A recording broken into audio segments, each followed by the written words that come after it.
Hi, friends. Host Eric here, talking with famous people. This is not an episode of Type Police. I'm not absolutely sure it's going to go up, but probably it will. I guess if it looks good and goes well or whatever. So Daniel here called me on the phone and said, "Type me," and I said, "Okay." And I figure this is something I've done a lot in the past, made videos of typing people, but in this one, I'm gonna try to stay a little bit more on topic and talk about the processes of typing as I'm doing it as well. So, you might call this, or maybe it will be an episode of Type Police. It'll be like the interrogation room, Type Police interrogation room or something. Anyway, Daniel, let me start by just saying, I'm just asking you to give me a gist overview of your understanding of yourself, like what things are you good at, what things are you bad at, what things do you like and not like, that kind of stuff. So I'm pretty good at analyzing stuff. I've always been good at analyzing stuff. At the same time, I can. I'm very good at coming up with analogies and just kind of comparing things, um, which might not necessarily be related. Weaknesses. I mean, I'm not the quickest learner. It takes a while for me to grasp everything. I'm not. I'm not. I mean, I can socialize with people and all, but I'm not necessarily. I'm not too in tune with myself. So yeah. Okay. What sort of what what makes a good YouTube video for you to watch? I mean, I can watch all different sorts of YouTube videos. Find a But commonality of the good ones. a Find something commonality. between the good ones, the ones you like a lot. Probably the person's enthusiasm, at least enthusiasm towards the whatever subject they're talking about, Okay. or also kind of like a consistent logic to what they're saying.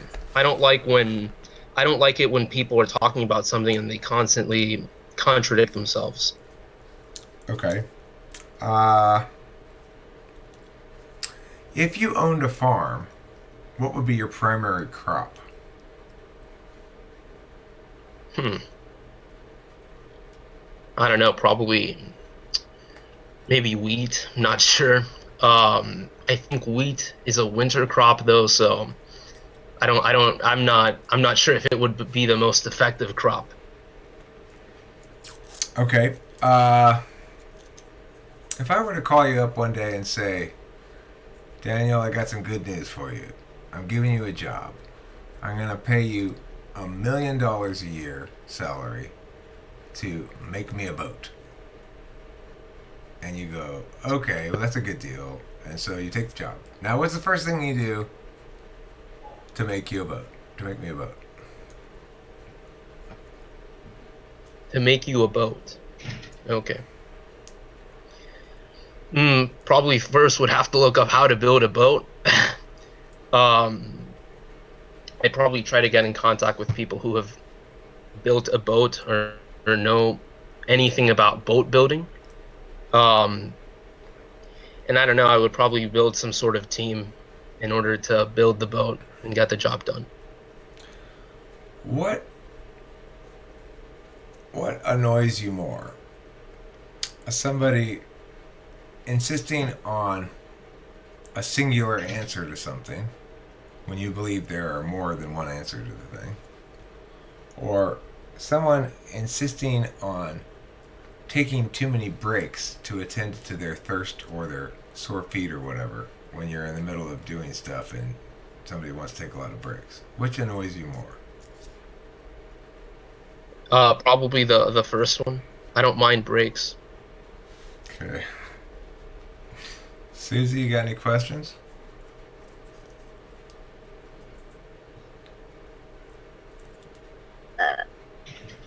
What's the aspect of trying to connect this person or?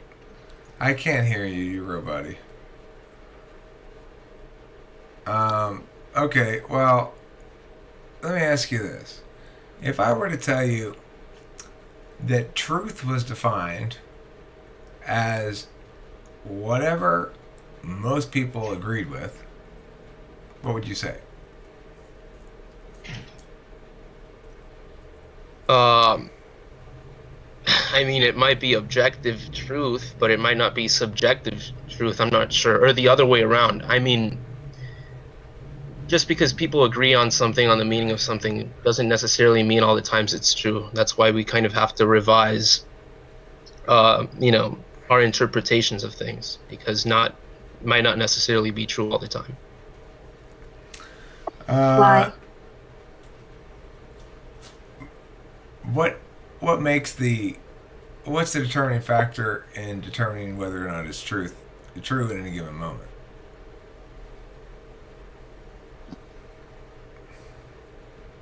Hmm.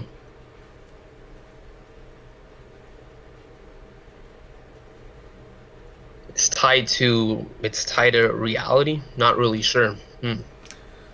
What If we can, yeah, come up go ahead. with provide me with 5 distinct reasons to invade Canada if you're America. Pretend you're America. Okay. Okay. Reason number one. Um, One of the reasons could be I don't know, just having more land, simply Okay. having more land. Okay. Um, Another reason, it kind of ties in with number two, but having most of the American I don't know, the resources you could get, out of Canada, resources, manpower. Um, It's a good answer, guest. you could have more touristic sites as well. Um, you could make new history as well, establishing new sites as well and kind of Americanizing them. Um, Wipe the smirk off those damn Canadian faces. yeah, yeah, you could do that too. Yeah, yeah, I don't know. It wouldn't be such a bad move. I mean, it's You'll never have me, Poutine. no, I mean Americans. A lot of Americans are very prideful, so it would probably maybe increase optimism in Increase America. optimism. All right, I don't let know. me just stop you for a second and say I Yeah. actually typed a couple of students in class today, one of whom is a girl, a very rare female ISTP. I almost never encounter them. But, and I asked her the same question, and she said, get more land. And I said, okay, anything else? And she's like, what? What? It was weird. She had this almost visceral allergic reaction to me asking her to do NE. So she only came up with one reason. It was the first one you came up with, which was more land, and that was it. That's all she could come up with. I see. But she's got good TI, so yeah, that's a distinction worth noting here. I think probably most people watching know where I'm headed with this, but I'll continue asking a couple more questions, and I'll try to keep the video at a reasonably short length. So, okay, let me ask you this: if you were compelled to uphold one value over the other, which value would you uphold?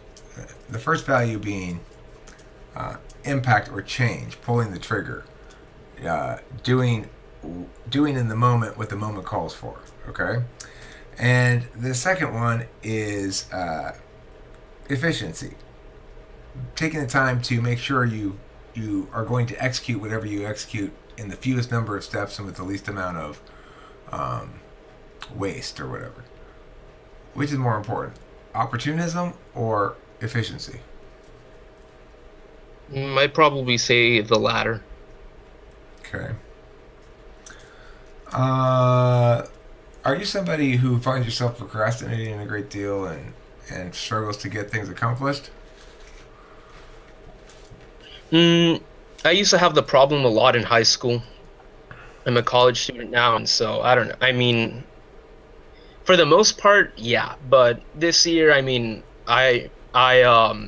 I moved from Texas to New York for college, and at first it was kind of tough, and so there's some parts of me that kind of did change, and so now I don't really have the procrastination problems, but for the most part I did.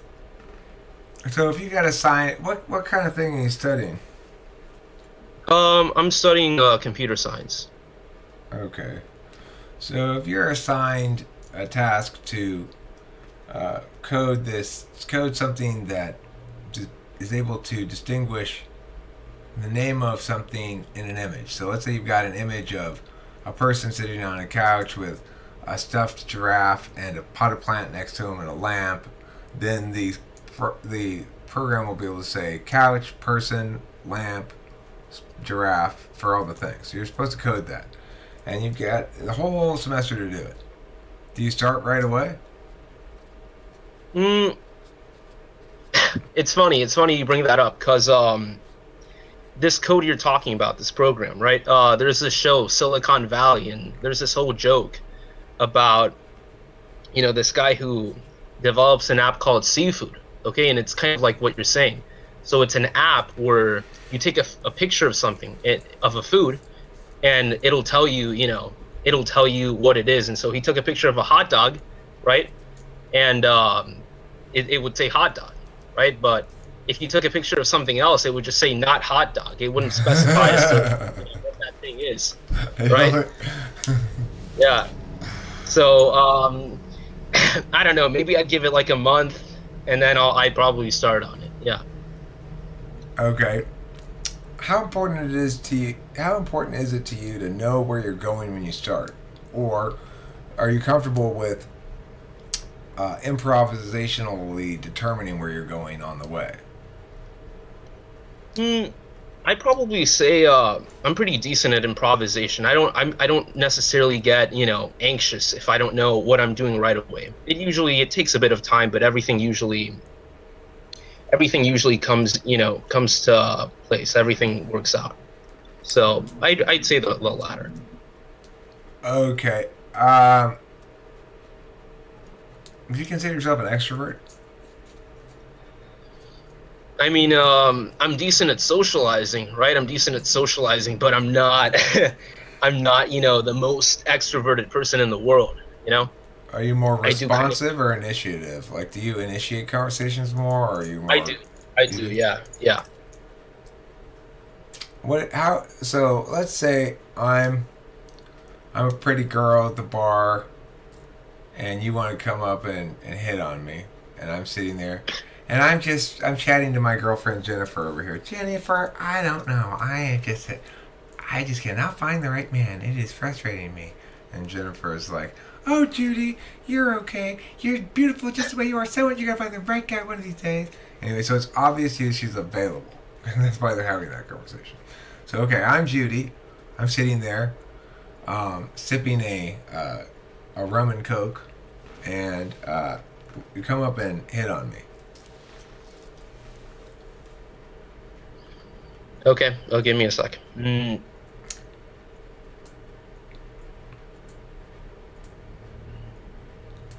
I don't know. Oh, I don't know. For oh, some silly me! reason, I I've would say dropped my I would. hat. She just dropped her hat.